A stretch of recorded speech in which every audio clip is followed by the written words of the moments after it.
Hi, I'm Christie, the Motive Guide, and this is your guide to the Enneagram Type 3. Maybe you have taken an assessment and it said that you're a Type 3, or maybe you know for sure you're a Type 3, or maybe you have a family member or a friend that's a Type 3. My husband is a Type 3. I've worked with a lot of Type 3s that are just awesome. So this video is to help you get to know yourself better or get to know that Type 3 friend or family member better. So I hope it's helpful.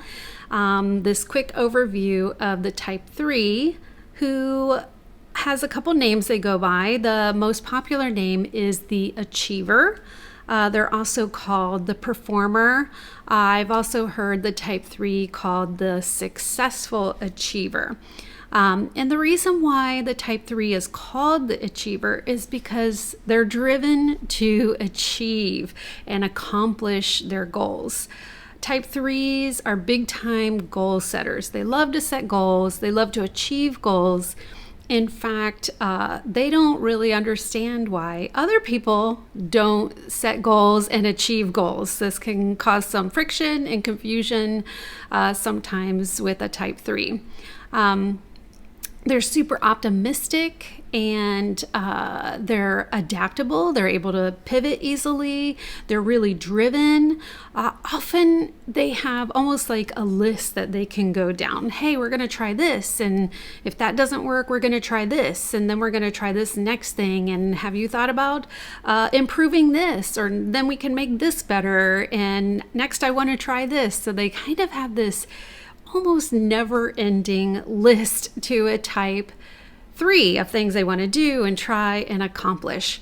They do have a lot of energy, and because of this energy and drive to accomplish things, Type 3s, they need to be careful because they can very easily become workaholics, especially if they get stuck in a pattern of trying to please a demanding boss or a demanding work environment that just requires them to work more and more. They can easily fall into becoming a workaholic. So watch out for that, Type 3s.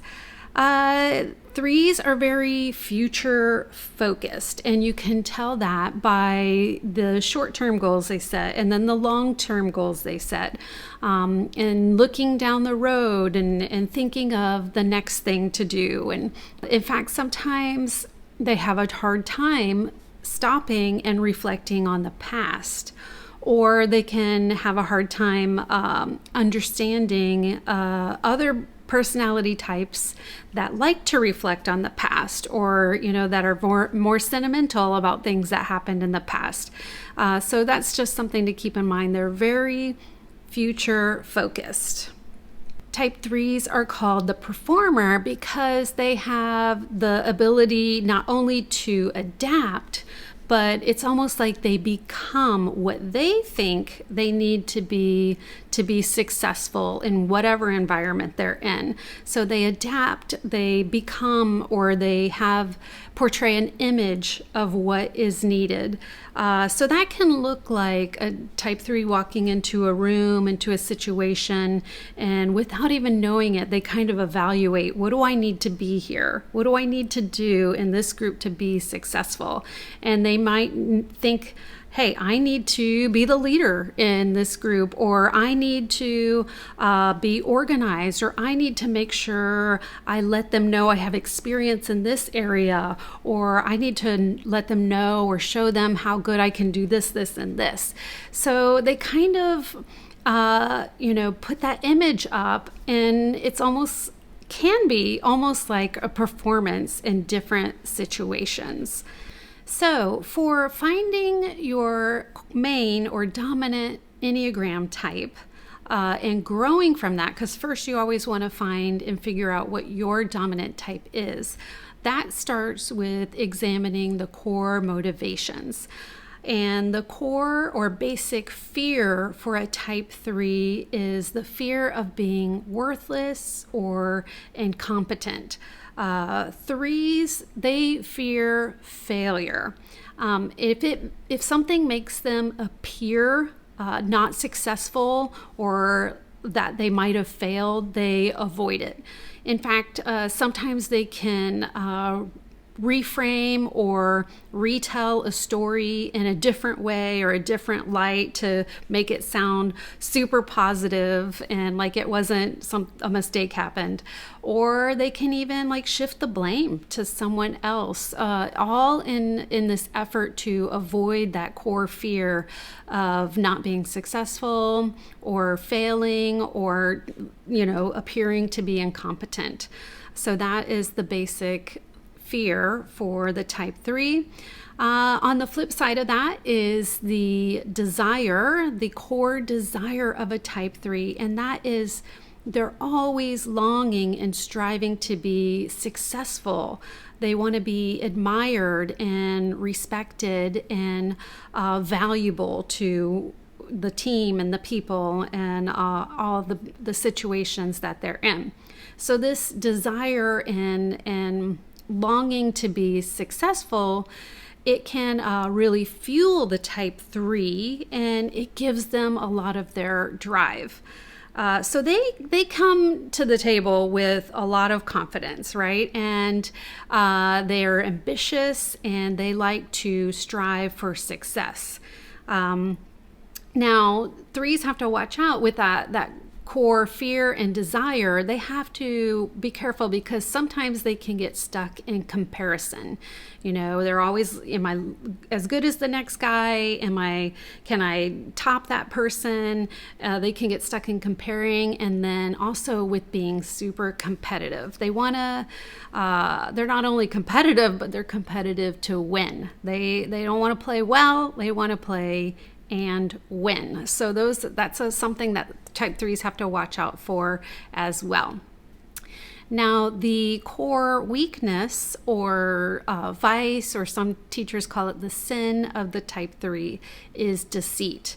And there's several forms of this deceit. And the first of all is kind of the basic, or what you would typically think of, like there could be some embellishing of the truth. I'm just gonna kind of polish up my resume and embellish it a little bit and make my experiences look maybe a little bit better or deeper than they actually are. So that kind of goes into that deceit. It's also talking about this image or this front that they put up for others. And with the type 3, because they're always putting up this image for others because they want to look the best and appear the best and look like they've always got it together, that deceit actually deceives themselves. So if they're unhealthy or if they're not watching out for it, a type 3 can easily fall into this, I'm doing and being what others want, so much so that I can't even know my true self, my deep self, aside from my accomplishments and the things that I do. So watch out for that, and that's something to be looking out for and working on, is that deceiving yourself, type 3.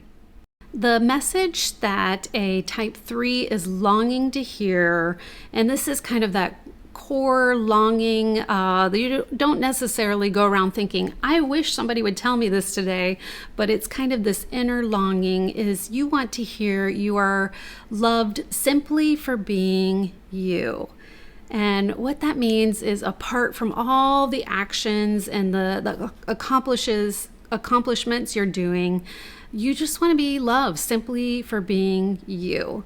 So that's one of the core longings for a type 3. Great things about type 3s, and like I mentioned, I've been on teams with type 3s, and it has been awesome because type 3s, they're motivated, they're goal oriented, they're effective and adaptable. And they're encouraging to others, especially with a healthy type 3. They're those things not only for themselves, but for their whole team. And they motivate the team, they encourage the whole team. So those are awesome things about a type 3. Some areas for growth for type 3s would be, and all the type 3s are going to roll their eyes and groan when they hear me say this, rest. rest. It's so hard for type 3s to rest. And a popular saying is try not to be a human doing, but just a human being. Get out of the doing mode and just be for a little bit. Another area for growth is to take time to reflect on your feelings.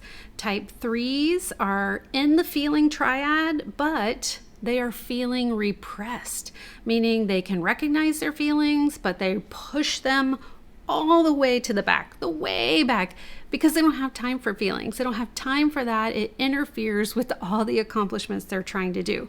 So growth for you is to stop and think and reflect on the feelings that you do have. And the second part of that is to bring those to the surface and find a close friend or family member that you can be vulnerable with and share some of these feelings that you've discovered in yourself with them. And then lastly is, once again, we talked about this a little bit, but remember you're loved simply for being you. I know this is really hard for 3s because you have a hard time even separating what you do and what you've accomplished from just being and who you are. But try to get into this mindset of there are people in my life that love me, whether I could do those things or not. So that's another area of growth. Okay, so I hope that helps you know a type 3 a little bit better, whether you are a type 3 or you have a family member or a friend that's a type 3 and you're just wanting to get to know what a type 3 is like. I hope this video has helped you. Type 3, if you want help with growing, I have 5 sessions where we take a deep dive into your type, the type 3, and we talk about wings, and we talk about levels of health. We talk about all those core motives. We talk about childhood messages and so much more, all in an effort to help you improve and be on the healthiest level that you can be.